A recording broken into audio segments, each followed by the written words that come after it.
Hey guys, it's been a while since I've done a game review on this channel, so I wanted to have a little bit of fun with it and made a somewhat lengthy intro just for like a spur of the moment thing. So if you don't like fun and you want to get straight to the review, you can click on this timestamp here. Now skedaddle, you impatient patties. Kappa kappa kappa, kappa kappa kappa, kappa kappa kappa, kappa kappa kappa, kappa kappa kappa, kappa kappa kappa, kappa kappa kappa, kappa kappa kappa. Hey Portly, Yes? what you got there? Oh, I'm just testing out one of the 87,000 keyboards I've been sent so that I can do my next keyboard video. Oh, look. This one has a knob. Keyboard video. Remind me, what's your channel called again? The Portly Gamer. I'm sorry, the Portly what? The Portly Gamer. Right, the Portly Gamer. When's the last time you did a game review? I mean, it's been a while, like 9 months, but you know, I got a bunch of keyboards and stuff to do. So, I mean, there was that one, the handheld thing, the emulator thing recently. No. I did that GameStop haul last year, like also 9 months ago. No. I did a bunch of reviews on Nintendo Switch accessories. No. What about the watch that played games, though? Right? Listen, Portly. There's people out there. They like your tech videos. They like the keyboard stuff. But there's some people out there who they miss the game stuff, the game reviews. It's been a long time. So let's say you do a game review, huh? Just this once. Your hair looks stupid right now. Listen, I wasn't planning on filming today, so it just this last second thing I'm throwing in here. I'm on a bad hair day. It's fine. And what's that on your shirt? Is that spaghetti sauce? Again, was not planning to film. It's not even in the shot. It wasn't. Now people know because you brought it up. Listen, Portly, just get it over with. Do the review. You've got people watching right now. They're probably going to click off if you don't start the review soon. They probably already have. Fine. Just do it, man. Just go for it. It's been a long time. You owe it to the people. You technically owe it to the dev because they sent you the review code. Just do it. Fine. Just roll the intro already.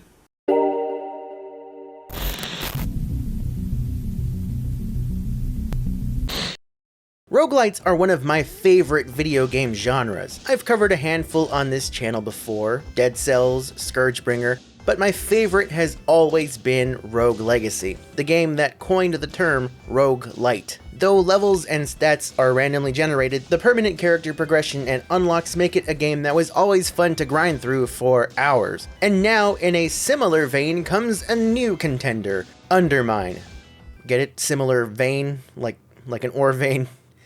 Like in mining, never, it's fine. By the way, this review code was provided by Thorium Games, so thank you guys, and yeah, it's been a little while since I've talked about an actual specific video game on this channel. Sorry. Available on PC, Xbox, Game Pass, and now the Nintendo Switch, Undermine puts you in the shoes of a randomly generated nameless peasant, working under the employ of Arcanos the Archmage, a large bearded wizard who is kind of a douche. He tasks you with delving into the mines in search of the cause of tremors that have been plaguing the mine recently, and with that, we are off. Undermine is a top-down roguelite where you'll use your pickaxe to do everything from mining and collecting gold to fighting enemies. You can even throw it and it'll come right back at you like a boomerang. Each run is made of procedurally generated rooms, most of which will have enemies that you'll need to defeat in order to leave the room. These start off ranging from rats and slimes to bigger rats and different colored slimes.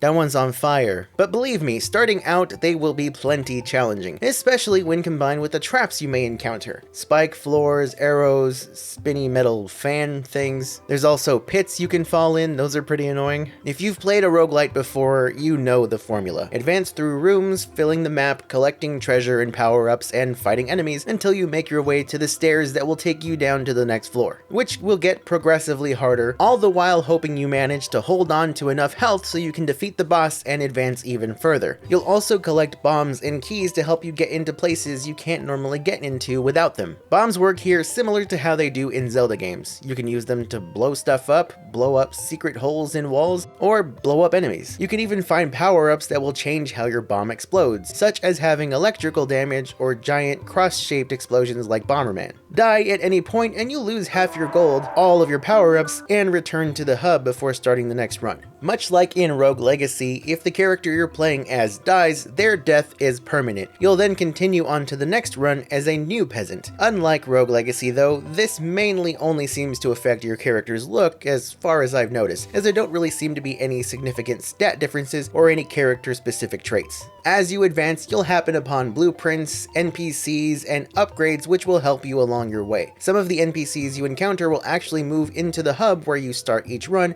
offering their goods and services for a price. The first one you'll encounter is the blacksmith, who offers permanent upgrades to your gear as well as crafting relics by spending these purple things. I can't remember the name. Gems? I'm going with gems. There are a number of different types of power-ups, each offering passive buffs, debuffs, or abilities to help make your run go a little bit smoother, or in the case of cursed items, a little bit tougher. There are relics which will do things like increase your damage output or let you float above pits, potions which can offer some simple effects like recovering health, or crazier effects like creating a copy of yourself. None of these are permanent and will be lost if your character dies, but as you find, unlock, and craft more of them, they may become purchasable for a one-time boost at the start of a run, or at the very least, they'll become available to find randomly in the mines. Okay, sorry if it seems like I'm throwing a lot of information at you all at once. Just know that relics, items, potions, all that stuff, they're all great and they're important, but how does the game play?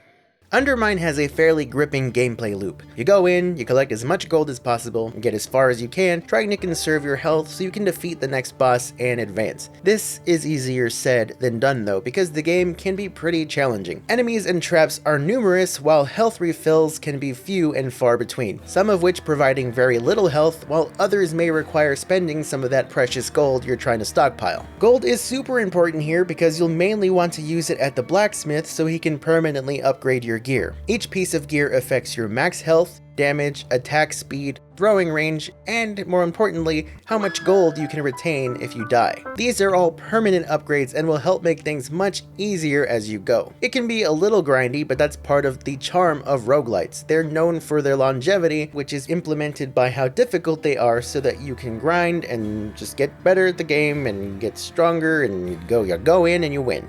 Just made that sound super appealing, didn't I? Go in and win. Grind until you find that you're all... Moving on. One thing that makes Undermine a little unique over other roguelites is the added challenge when it comes to holding on to your gold. Pilfers.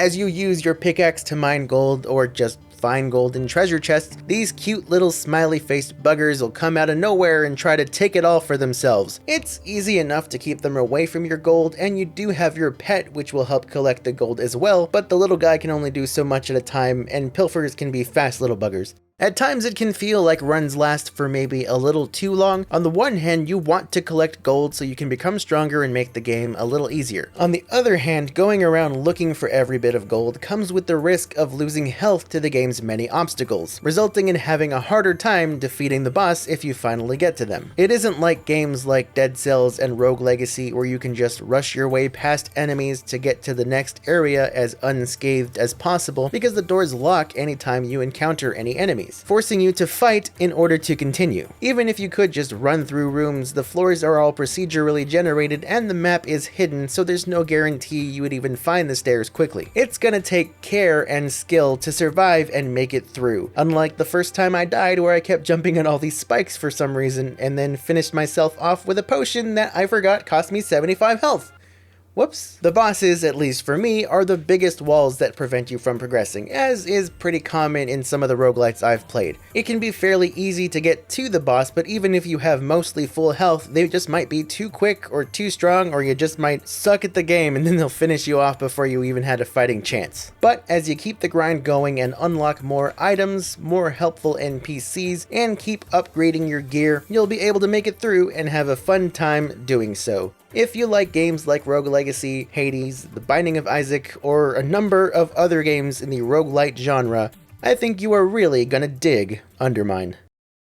That was awful, I'm sorry. I'll be honest with you guys, I am not that far into this game. It's not that I don't enjoy it, it's just a challenging game and I don't have all the time in the world. That's why some of the gameplay footage in the video is actually from the game's trailers, just to give you guys a better idea of what some of the other later areas look like. Trust me, I'm not very good at this game and it's hard, but I like it, and I think you're gonna like it too. Down the road, I do plan to dig into this game, but I can confidently say that it is a good time, you're gonna have a good time, everybody's gonna have a good time. Undermine doesn't really do a lot to make it stand out in the oversaturated market of roguelite games, but it is a lot of fun, and I think it's one of the better roguelites that I've played in a long time. It's just, aside from Hades. Hades is great.